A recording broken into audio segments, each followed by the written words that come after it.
नमस्कार, मैं हूं सुधीर चौधरी और आप देख रहे हैं डिकोड विद सुधीर। आइए जानते हैं देश दुनिया की तमाम बड़ी खबरों को सिर्फ 5 मिनट में। लेकिन इससे पहले आप कहां से न्यूज देख रहे हैं हमें कमेंट में बताना बिल्कुल न भूलें। और आपने इस वीडियो को लाइक नहीं किया है तो लाइक कर दे और चैनल को सब्सक्राइब कर लें।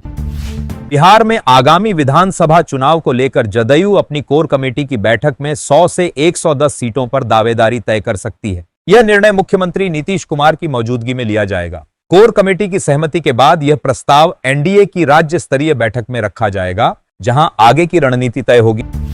प्रधानमंत्री नरेंद्र मोदी ने कहा कि भारत का विमानन क्षेत्र वैश्विक निवेश के लिए अनुकूल है। वर्ष 2030 तक एमआरओ सेक्टर को $4 अरब का बनाने का लक्ष्य है। एयरपोर्टों की संख्या 74 से बढ़कर 162 हो गई है। उड़ान योजना ने हवाई यात्रा को सस्ता और सुलभ बनाया है, जो एक स्वर्णिम उपलब्धि है। इसरो ने सेमी क्रायोजेनिक इंजन के तीसरे हॉट टेस्ट में सफलता हासिल की है। यह परीक्षण 28 मई को तमिलनाडु के महेंद्रगिरी स्थित इसरो प्रोपल्शन कॉम्प्लेक्स में किया गया। 3 सेकंड की अवधि में इंजन ने सफलतापूर्वक स्टार्ट होकर अपेक्षित प्रदर्शन किया। इस इंजन से भविष्य में रॉकेट की पेलोड क्षमता और थ्रस्ट में वृद्धि होगी।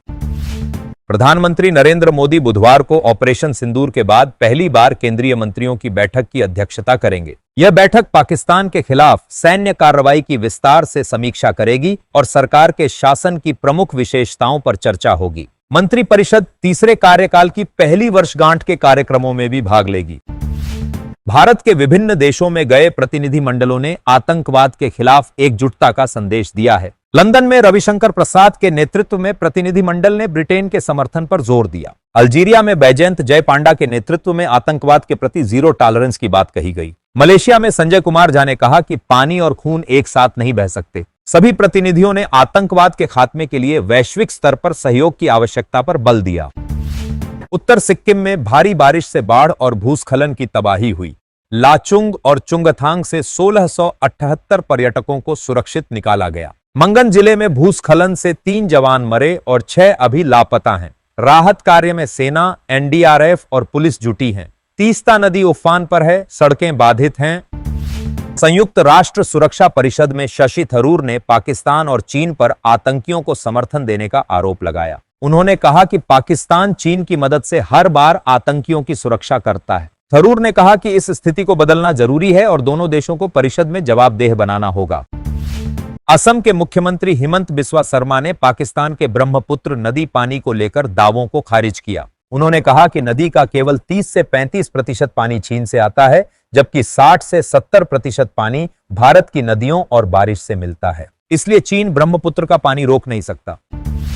सीडीएस अनिल चौहान ने खुलासा किया कि 10 मई को पाकिस्तान ने 48 घंटे की जंग की योजना बनाई थी, लेकिन भारत की सटीक कार्रवाई से उसका ऑपरेशन केवल 8 घंटे में खत्म हो गया। पाकिस्तान को अपनी भूल का एहसास हुआ और बातचीत की पेशकश की। भारत ने केवल आतंकी ठिकानों को ही निशाना बनाया।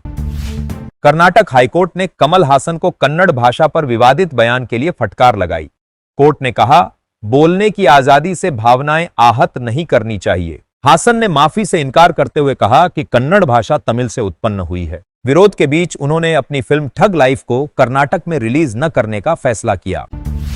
कानून की छात्रा शर्मिष्ठा पनौली पर पैगंबर मोहम्मद पर आपत्तिजनक वीडियो पोस्ट करने का आरोप है। उनके खिलाफ कोलकाता, दिल्ली और गुवाहाटी में शिकायतें दर्ज हैं। शिकायतकर्ता वजाहत खान कादरी खुद 7 मामलों में आरोपित है। हाईकोर्ट ने पुलिस से केस डायरी मांगी है। शर्मिष्ठा के परिवार को लगातार धमकी भरे फोन कॉल आ रहे हैं। उत्तर पूर्वी भारत में मानसून की बारिश से बाढ़ और भूस्खलन का संकट गहरा गया है।